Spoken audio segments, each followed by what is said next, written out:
ನಮಸ್ಕಾರ. ಸ್ವಯಂ ಪಾಕ ಅಭಿಮಾನಿಗಳಿಗೆ ಸ್ವಾಗತ. ಈ ದಿನ ನಾನು ಪಾಲಕ್ ಪುಲಾವ್ ಹೇಗೆ ಮಾಡೋದು ಅಂತ ಹೇಳಿ ತೋರಿಸ್ಕೊಡ್ತಾ ಇದ್ದೀನಿ. ಬೇಕಾಗುವ ಪದಾರ್ಥಗಳು: ಪಾಲಕ್ಕು ನಾನಿಲ್ಲಿ ಬರ್ತಿ ಒಂದು ಹಿಡಿಯಷ್ಟು ಇಟ್ಕೊಂಡಿದ್ದೀನಿ. ಅಕ್ಕಿ 1 ಕಪ್ಪು, ನಾನಿಲ್ಲಿ ಸೋನಾ ಮಸೂರಿ ಅಕ್ಕಿ ಇಟ್ಕೊಂಡಿದ್ದೀನಿ. ನೀವು ಬಾಸುಮತಿ ರೈಸ್ ನಲ್ಲೂ ಕೂಡ ಮಾಡಬಹುದು. ಈರುಳ್ಳಿ, ಹುರುಳಿಕಾಯಿ, ಕ್ಯಾರೆಟ್ ಹಾಗೆ ಗೆಡ್ಡೆಕೋಸು, ನವಿಲುಕೋಸನ್ನ ನಾನು ಹೆಚ್ಚಿಟ್ಕೊಂಡಿದ್ದೀನಿ. ನೀವು ಇದ್ರ ಜೊತೆಗೆ ದಪ್ಪ ಮೆಣಸಿನಕಾಯಿ ಹಾಗೆ ಬಟಾಣಿ ಕೂಡ ಹಾಕೋಬಹುದು. ಪಾಲಕ್ ಜೊತೆಗೆ ರುಬ್ಲಿಕ್ಕೆ ಹಾಕೋದಕ್ಕೆ ಬೆಳ್ಳುಳ್ಳಿ 6 ಎಸ್ಲು, ಹಸಿಮೆಣಸಿನಕಾಯಿ 6 ಇಟ್ಕೊಂಡಿರಿ. ನಿಮ್ ಖಾರದ ಅಪೇಕ್ಷೆ ಮೇಲೆ ನೀವು ಹೆಚ್ಚು ಕಡಿಮೆ ಮಾಡ್ಕೋಬಹುದು. ಶುಂಠಿ 1 ಇಂಚಿನಷ್ಟು, ಕೊತ್ತಂಬರಿ ಬೀಜ ಹಾಗೂ ಜೀರಿಗೆ 1 ಟೀ ಸ್ಪೂನು, ದಾಲ್ಚಿನ್ನಿ ಎಲೆ 5, ಉಪ್ಪು ರುಚಿಗೆ ತಕ್ಕಷ್ಟು, ನಾನಿಲ್ಲಿ 1 ಟೇಬಲ್ ಸ್ಪೂನು ಕಲ್ಲುಪ್ಪು ಇಟ್ಕೊಂಡಿದ್ದೀನಿ.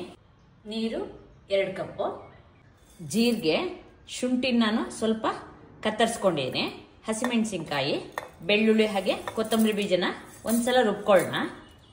ಈಗ ಒಂದ್ಸಲ ನಾನು ಅವುಗಳೆಲ್ಲ ರುಬ್ಬಿದ ಮೇಲೆ ಈ ಪಾಲಕ್ಕನ್ನು ಹಾಕಿ ರುಬ್ತಾ ಇದ್ದೀನಿ. ಪಾಲಕ್ಕನ್ನ ರುಬ್ಲಿಕ್ಕೆ ಅನುಕೂಲ ಆಗಲಿ ಅಂತ ಸ್ವಲ್ಪ ಹೆಚ್ಕೊಂಡಿದ್ದೀನಿ. ಅಕ್ಕಿನ ತೊಳ್ಕೊಳ್ಳೋಣ. ತೊಳೆದ ಅಕ್ಕಿಗೆ 1 ಕಪ್ನಷ್ಟು ನೀರು ಹಾಕಿ ಒಂದು 10 ನಿಮಿಷ ನೆನೆ ಇಡೋಣ. ಕುಕ್ಕರ್ ತಳಕ್ಕೆ 3 ಟೇಬಲ್ ಸ್ಪೂನ್ನಷ್ಟು ಎಣ್ಣೆ ಹಾಕಿ ಕಾಯ್ಲಿಕ್ಕೆ ಇಟ್ಟಿದ್ದೀನಿ. ಎಣ್ಣೆ ಕಾದಿದೆ. ಈಗ ಇದಕ್ಕೆ ದಾಲ್ಚಿನ್ನಿ ಎಲೆ ಹಾಕೊಳ್ಳೋಣ.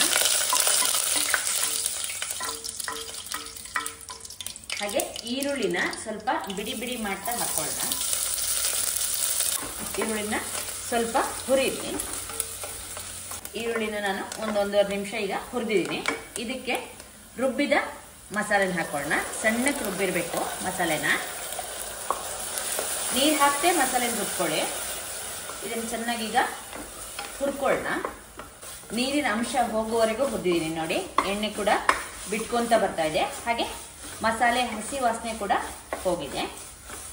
ಈಗ ಇದಕ್ಕೆ ನೆನೆಸಿಟ್ಟ ಅಕ್ಕಿನ ಹಾಕೊಳ್ಳೋಣ. ಮಿಕ್ಸರ್ ಜಾರಿಗೆ ಕೂಡ 1/4 ಕಪ್ನಷ್ಟು ನೀರು ಹಾಕಿ ಅದನ್ನು ಹಾಕಿದ್ದೀನಿ. ಹಾಗೆ ಉಳಿದ ನೀರನ್ನು ಹಾಕೊಳ್ಳೋಣ.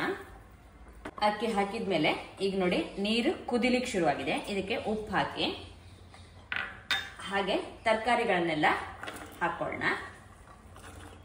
ಕ್ಯಾರೆಟು, ನವಿಲುಕೋಸು ಹಾಗೆ ಹುರುಳಿಕಾಯಿ. ತರಕಾರಿ ಹೋಳುಗಳು ನಿಮಗೆ ಎಷ್ಟು ಬೇಕೋ ನೀವು ಅಷ್ಟು ಹಾಕೋಬಹುದು, ಹೆಚ್ಚು ಕಡಿಮೆ ಮಾಡ್ಕೋಬಹುದು.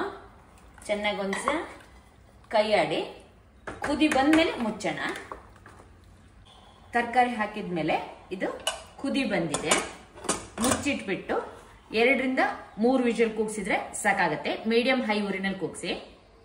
ಕುಕ್ಕರ್ನ 2 ಕೂಗ್ಸಿ ತಣ್ಣಗಾಗ್ಲಿಕ್ಕೆ ಇಟ್ಟಿದೆ. ಈಗ ನೋಡಿ ಪಲಾವು ಚೆನ್ನಾಗಾಗಿದೆ. ಒಂದ್ಸಲ ನಿಧಾನವಾಗಿ ಕೈ ಆಡ್ಕೊಂಡ್ರೆ ನಿಮ್ಗೆ ಈಗ ಪಲಾವು ಸಿದ್ಧವಾಗಿದೆ. ನೋಡಿ, ಉದ್ರುದ್ರಾಗಿ ಕೂಡ ಬಂದಿದೆ. ತಣ್ಣಗಾದ್ಮೇಲೆ ಇದು ಇನ್ನು ಸ್ವಲ್ಪ ಉದುರಾಗತ್ತೆ. ಪಲಾವ್ ನಾನು ಕೈ ಆಡ್ಲಿಕ್ಕೆ ಅನುಕೂಲ ಆಗತ್ತೆ ಅಂತ ಹೇಳಿ ಅಗಲವಾದ ಪಾತ್ರೆಗೆ ತೆಕ್ಕೊಂಡಿದ್ದೀನಿ.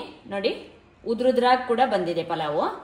ಅದ್ರ ಜೊತೆಗೆ ಒಂದು ಸೌತೆಕಾಯಿ, ಈರುಳ್ಳಿ, ಮೊಸರು ಬಜ್ಜಿ ಮಾಡಿದ್ದೀನಿ.